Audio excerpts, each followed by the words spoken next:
Hello and welcome back to Marketing Research Methods. We're going to talk about measurement and attitude scaling today. This is Dr. Maggie Vivoda and this is Marketing 3502. Please keep in mind that this is a PowerPoint based primarily on a particular concept in the book.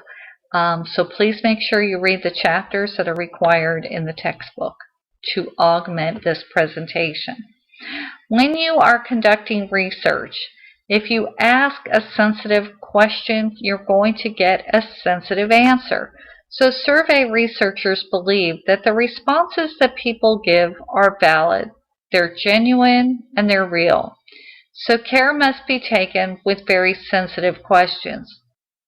Researchers must take care in asking relevant questions in ways that produce the most truthful results. The basic considerations in a questionnaire design. The questionnaire design is one of the most critical stages in the survey research process. A questionnaire or survey is only as good as the question it asks. If you ask a bad question, you're going to get bad results. The questions must meet the basic criteria of two particular items here: relevance and accuracy.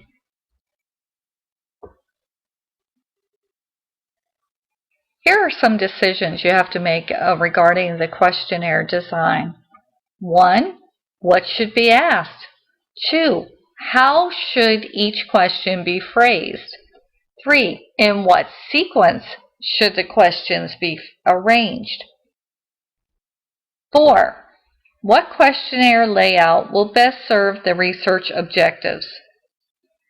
5. How can the questionnaire encourage complete responses? And 6. How should the questionnaire be pre-tested and then revised? And there is actually a way to do that. Pre-testing is very similar to when you're in a class and you take the pre-test prior to any knowledge and then the post-test later to assess how much learning you have gained throughout a course, how much learning you've garnered. It's not that different. When you're actually pre-testing, you're checking to see if indeed your questionnaire is relevant and accurate. It is at that time, during the pre-testing period, then you can actually determine if you've made any errors.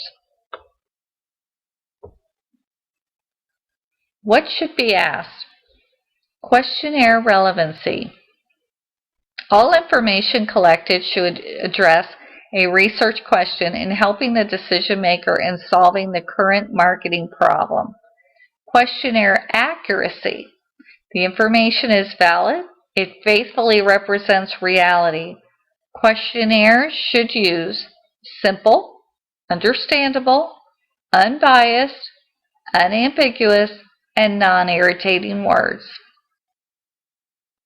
The questionnaire design should facilitate recall and motivate respondents to cooperate. Proper question wording and sequencing should be used to avoid confusion and, most of all, biased answers. Question phrasing. Open-ended response questions. Pose some problem and ask respondents to answer in their own words. The advantage of using open-ended response questions, and once again, keep in mind that that is avoiding a yes or no response by requesting that the respondent answer in an open-ended fashion. So what are the advantages? Particularly beneficial in exploratory research, especially when the range of responses is not known. For example, if you're doing qualitative research and you want to make sure that you ask questions, you have no idea what the respondent is going to answer, then if you ask open-ended, you're going to get a rather detailed response, and you can search for that underlying theme. Another advantage is to identify which words and phrases people spontaneously give, the value at the beginning of the interview. Disadvantages of open-ended response questions. There's a high cost of administering open-ended response questions, the possibility that the interviewer bias will influence the answer, and bias is introduced by the individual articulating rather lengthy responses. If you take a look at this screen, there is an example of an open-ended response question. As you can see, there's your empty box, and it says, in the space below, tell us about an incident in which you felt a strong sense of nostalgia. Clearly, you cannot say yes or no. You would have to write probably a minimum of a sentence at the very least, and you may even go up to a paragraph. But the bottom line is it's going to provide richer detail than a yes or no response. Question phrasing, fixed alternative questions. These are questions in which respondents are given specific, limited, alternative responses and asked to choose the one closest to their own viewpoint.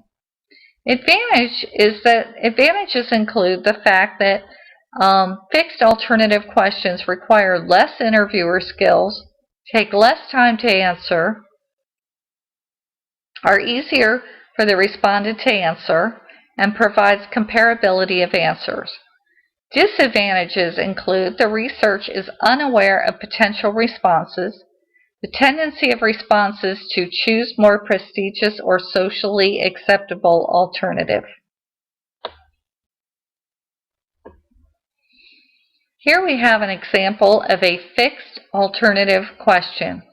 Here's the question. How much more are you willing to pay for an electric car as opposed to a diesel car with the same horsepower? First answer is 0. Second is 1 to 249. The third is 250 to 749, and so forth.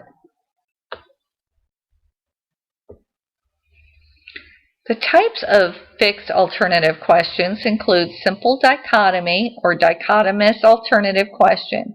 It requires the respondent to choose one of two alternatives, yes or no. Example, did you make any calls with your home landline phone during the last 7 days? Yes or no.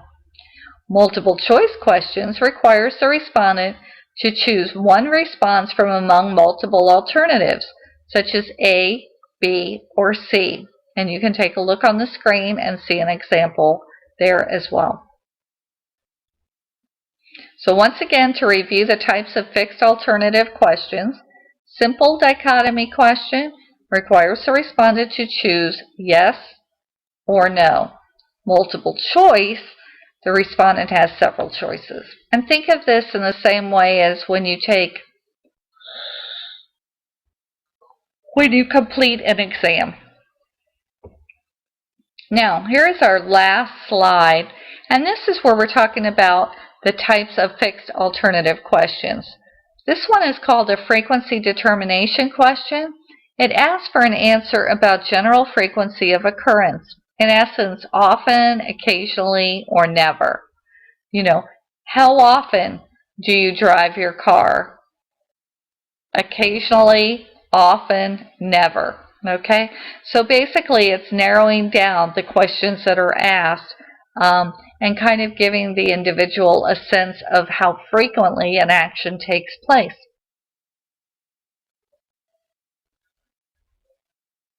Next, you see checklist question.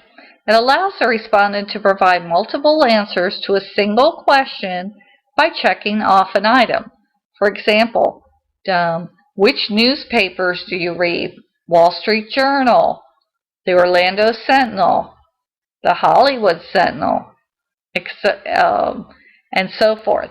So, in other words, the individual may be responding, but there isn't just one answer. They actually can check off several different answers at the same time. Well, I do hope you enjoyed this PowerPoint presentation. Please keep in mind you must, most importantly, you really must read the textbook to enhance what you have learned here. Thank you so much. Have a great